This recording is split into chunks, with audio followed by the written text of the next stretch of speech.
তো আপনারা যে প্রস্তাব করেছেন এই লোয়ার দুইটাকে 90 করা, তো আমরা আরো আমরা স্টাডি করে দেখি, এখন তো সময় আছে। আজকে আপনাদের ইনপুটস পেলাম, আমরা অন্যান্য স্টেক হোল্ডারের সাথে আমরা বসবো, আমরা বিভিন্ন ইনপুটস নিব। যেহেতু এটা একটা সম্মিলিত কাজ, তো এনবিআর এর মেইন কনসার্ন থাকে হচ্ছে রেভিনিউ। তবে আমি ব্যক্তিগতভাবে বলবো যে শুধু রেভিনিউ কনসার্ন হওয়াটা উচিত না। এটা স্বাস্থ্য, একজন বলেছেন যে স্বাস্থ্য খাতে যে খরচ হয় তার চেয়ে রেভিনিউ কম আদায় হয়। তো সরকারকে ব্রডলি চিন্তা করতে হবে যে এই রেভিনিউটা যদি আমরা ফোরগো করি তাহলে এই রেভিনিউ আমরা কোত্থেকে আনবো। আমি যখন সার্ভিসে জয়েন করেছি 96-এর প্রথম দিকে, তখন সিনেমা হলে প্রচুর রেভিনিউ আসতো। আমি প্রথমে রাজশাহীতে কাজ করেছি, রাজশাহী থেকে সিনেমা হলে প্রচুর রেভিনিউ পাওয়া যেত। এখন সিনেমা হলে কোনো রেভিনিউ নাই, তো সরকার কি চলতেছে না? সরকার তো চলতেছে, একটা সেক্টর বন্ধ হবে আর একটা সেক্টর ওপেন হবে। তো কাজেই আমরা এই টোবাকো, যেটা এত হার্মফুল, যেটা আমাদের এত ক্ষতি করতেছে, তো সেই টোবাকোর ব্যবহার বাড়াতে যা যা করা যায় সেই টোবাকোকে নির্মূল করতে, সেটা তামাক চাষ থেকে হোক, সেটা বিক্রি বন্ধ করে হোক, যেভাবেই হোক সেটা আমাদের করতে হবে।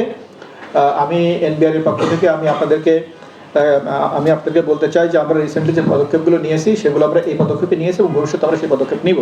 মূল্য নিয়ে আর একটা টেকনিক্যাল কথা এখন বলি। আপনারা বলেছেন মূল্য বাড়াতে হবে, এমআরপি ঠিক করে কেন, ইত্যাদি ইত্যাদি বলেছেন, সবসময় বলা হয়। একটা টেকনিক্যাল কথা শোনেন, যেহেতু আপনারা এখানে অধিকাংশ সাংবাদিক, আপনারা একটা বুঝবেন সেই জন্য বলতেছি আর কি। সব ক্রমে বলা যায় না।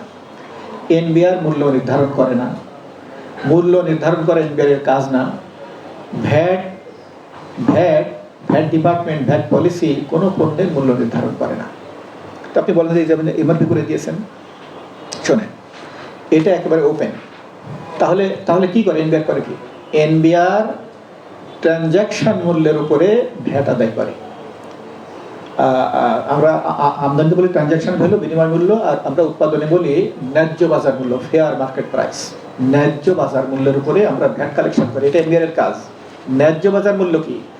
ন্যায্য বাজার মূল্য হলো যে মূল্য ডিমান্ড এবং সাপ্লাইয়ের ভিত্তিতে ক্রেতা এবং বিক্রেতার মধ্যে শুধুমাত্র ব্যবসায়িক সম্পর্কের ভিত্তিতে কোনো রকম অন্য কোনো সম্পর্ক ছাড়া যে মূল্য নির্ধারিত হয়, সেই মূল্য হলো ন্যায্য বাজার মূল্য।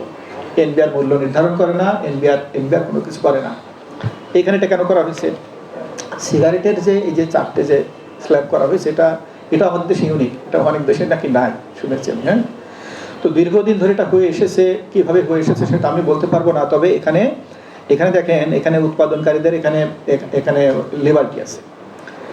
এখানে আমরা একটা স্ল্যাব করছি, একটা বর্তমানে যেটা আছে, একটা হলো ম্যাক্সিমাম 60, না একটা হলো 60 থেকে আপ, একটা 80 থেকে আপ, একটা 140 থেকে আপ, একটা 180 থেকে আপ। তার মানে কি? তার মানে he can decide any value, any price he can decide. বুঝতে পারছেন? যেটা ধরেন 180 থেকে উপরে, 180-র উপরে সে 190 করতে পারে, 200 করতে পারে, 400 করতে পারে, কোনো সমস্যা নাই। তাহলে এনবিআর ঠিক করে দিয়েছে, এনবিআর ঠিক করে দেয় না। তা আপনি বলতে পারেন তাহলে 4টা করার কারণ কি? এই 4টা করার কারণ হলো দি ইউজ অফ দি কন্টেন্টস। না হলে সে হাই ভ্যালু কন্টেন্টস ইউজ করে সে ওই লোয়ারের মধ্যে দিয়ে দিবে। এই জন্য কোনো রকমে একটু 4টা স্ল্যাব করা হয়েছে, যে আমরা কন্টেন্টসের মূল্য দেখি। কন্টেন্টসের মূল্য আমরা দেখি, যে কন্টেন্টস যেটা ডিক্লেয়ার করে, ধরেন একটা সিগারেটে সে কন্টেন্টস কত ডিক্লেয়ার করছে, এটা আমরা ভালো করে চেক করি। তার আমদানি মূল্য, তার লোকাল প্রাইস, এগুলো আমরা চেক করে দেখি যে সে যে ডিক্লারেশনটা দিল এর ভিতরে কন্টেন্টসগুলো ওর ভিতরে পড়ে কিনা। কন্টেন্ট সহ, উপাদান সহ, তার প্রফিট, তার মিসেলেনিয়াস কস্ট, তার বিভিন্ন ব্যয় সব মিলে এর মধ্যে পড়ে কিনা, এটা আমরা চেক করি, আর ডিক্লারেশনটা সেই দেয়। তো টেকনিক্যাল কথা কি বললাম? আমি বললাম যে আমরা এনবিআর মূল্য নির্ধারণ করে না। এনবিআর শুধু সিগারেট না, for all goods and services NBR কোনো মূল্য নির্ধারণ করে না। ভ্যাট ডিপার্টমেন্ট ভ্যাট পলিসি কোনো মূল্য নির্ধারণ করে না। ভ্যাট পলিসি করে ইম্পোজিশন করার জন্য, আর ভ্যাট বাস্তবায়ন হলে আদায় করে কিসের ভিত্তিতে? ন্যায্য বাজার মূল্যের ভিত্তিতে। ন্যায্য বাজার মূল্য কি? ন্যায্য বাজার মূল্য হলো ক্রেতা এবং বিক্রেতার মধ্যে শুধুমাত্র ব্যবসায়িক সম্পর্কের ভিত্তিতে যে মূল্য নির্ধারিত হয়। আমি সময় বেশি নিলে সবাই তোমাদের আমাকে একটু বলে দিবেন। হ্যাঁ, শর্ট আছে তাই না? আচ্ছা, গুড। তাহলে আমি আর সময় বেশি নিব না, আমি শেষ করে দিব। Good, very good. তো তাহলে 2-1টা কথা বলে শেষ করে দেব।